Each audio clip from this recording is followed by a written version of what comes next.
जैसा कि बहुत से लोग जानते हैं, दिल्ली में बहुत सारे हॉन्टेड प्लेसेस हैं, पर अग्रसेन की बावली, वहाँ की एनर्जी और जो फीलिंग आती है वहाँ जाके, वो बिल्कुल अलग है। कहा जाता है कि महाभारत के ज़माने में इस बावली को बनाया गया था। इस बावली में कुछ ऐसी अजीबो गरीबो जगह हैं जहाँ आपको कुछ आवाज़ें सुनाई दे सकती हैं।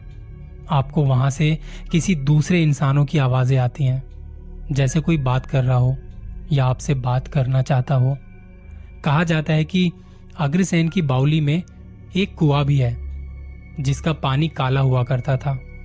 उस पानी से लोग आकर्षित हो जाते थे और कुएं में कूद जाते थे। ये एक सुसाइड स्पॉट भी था।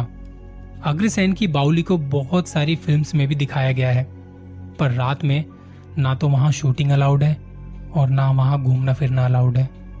इस एक बावली से बहुत ज्यादा रहस्य जुड़े हुए हैं और ये सब क्यों होता है, कैसे होता है, किसी को भी नहीं पता। दिन के वक्त आपको ये जगह बहुत रोमांचित कर सकती है। बहुत सारे टूरिस्ट यहाँ पर आते हैं, लेकिन रात को ये जगह उतनी ही खौफ से भरी नजर आती है। 2022 की शुरुआत में ही कुछ लोग यहाँ आए थे।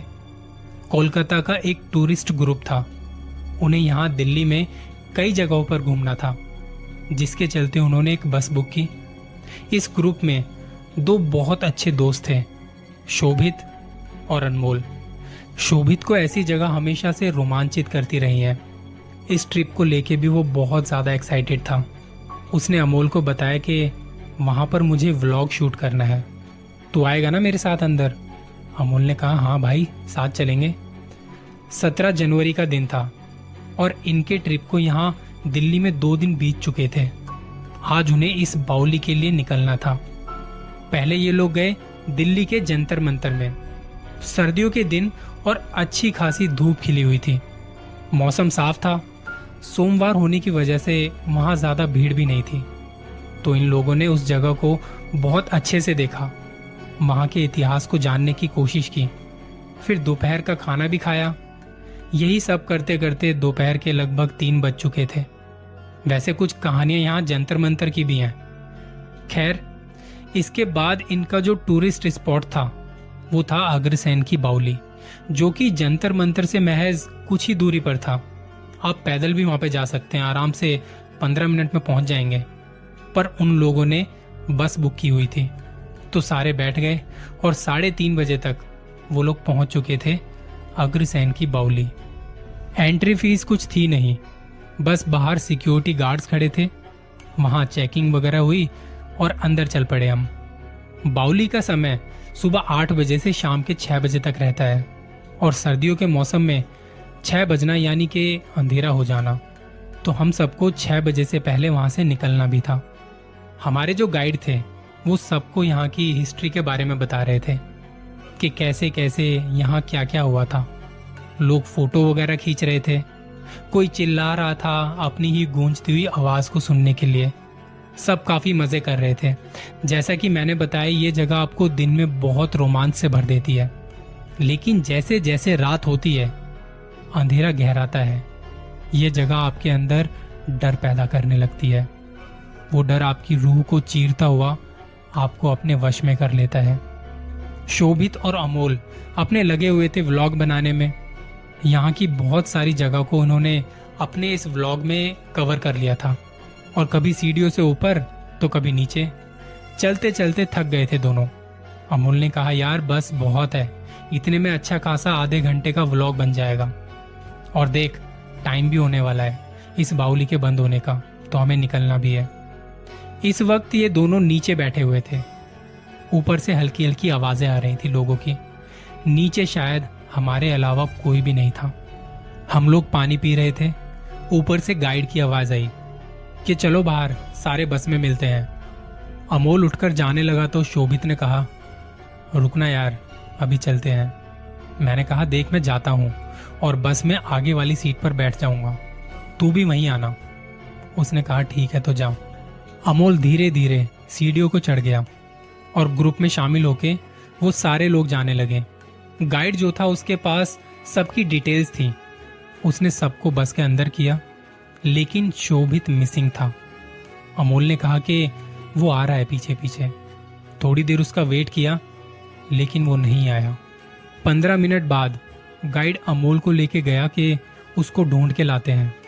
वहां जाके देखा तो अब गेट बंद हो चुका था। 6 से ज्यादा बज चुके थे और सर्दियां होने की वजह से अंधेरा भी बड़ी जल्दी गहरा होता जा रहा था। वहां पे गाइड और अमोल ने सिक्योरिटी गार्ड से बात की कि ऐसे ऐसे हमारा एक साथी शायद अंदर रह गया है। सिक्योरिटी गार्ड अच्छा था तो वो भी उनके साथ अंदर तक चला गया। अमोल शोभित को आवाज लगा रहा था। सिक्योरिटी गार्ड अपनी सीटी बजा रहा था। गार्ड के हाथ में एक टॉर्च थी तो रोशनी से यहाँ वहां देखने की कोशिश कर रहे थे। हर तरफ बस अंधेरा ही अंधेरा था। हमारी गूंजती आवाज हम तक वापस आ रही थी पर शोभित का कोई अता पता नहीं था। तकरीबन आधे घंटे तक हम तीनों साथ में उसे ढूंढते रहे पर उसका कोई अता पता नहीं चला। तब गाइड ने बस ड्राइवर को फोन किया। कहीं वो बस में तो नहीं चला गया, शायद हमें दिखा ना हो जाते हुए। तब बस ड्राइवर ने भी कहा कि वो यहाँ पे नहीं आया, उन्होंने मना कर दिया। अमोल और गाइड इस बात को लेके बड़े चिंतित थे। सिक्योरिटी गार्ड को पूछा, जब ऐसे कोई रह जाता है या अता पता नहीं होता तो आप लोग क्या करते हो? उन्होंने बताया कि आप पास ही के पुलिस स्टेशन में जाके उनके बारे में बता सकते हो। ऐसे मामलों में वो टूरिस्ट लोगों की बहुत मदद करते हैं। गाइड और अमोल पास ही के पुलिस स्टेशन पहुंचे, कनॉट प्लेस। वहां जाके उन्हें सारी बातें डिटेल्स में बताई। पुलिस वालों ने कहा कि घबराइए मत, आप अपना नंबर छोड़ के जाइए, हमें जैसे ही कुछ पता चलेगा आप लोगों को बताएंगे। गाइड और अमोल थैंक यू करते हुए वहां से चले गए। रात बीत गई पर शोभित की कोई खबर नहीं, ना पुलिस स्टेशन से फोन आया। अगली सुबह हमने स्टेशन जाके फिर पता किया पर उनके पास अभी तक कोई खबर नहीं थी शोभित की। जिसके बाद हम सीधे बावली गए। अब इस वक्त कोई दूसरे सिक्योरिटी गार्ड वहां मौजूद थे। उनसे पूछा, उनको भी कुछ नहीं पता था इस बारे में, कोई खबर नहीं थी। इस बात को आज 7 महीने से ज्यादा का समय बीत चुका है। अमोल अपने दोस्त को आज भी बहुत याद करता है। पता करने में लगा हुआ है कि कोई खबर मिले उसकी, लेकिन शोभित की किसी के पास भी कोई खबर नहीं। उस बाउली में शोभित के साथ क्या हुआ, ये रहस्य आज भी रहस्य बना हुआ है। इस प्रकृति के बहुत सारे रहस्य हमेशा रहस्य ही बन के रह जाते हैं।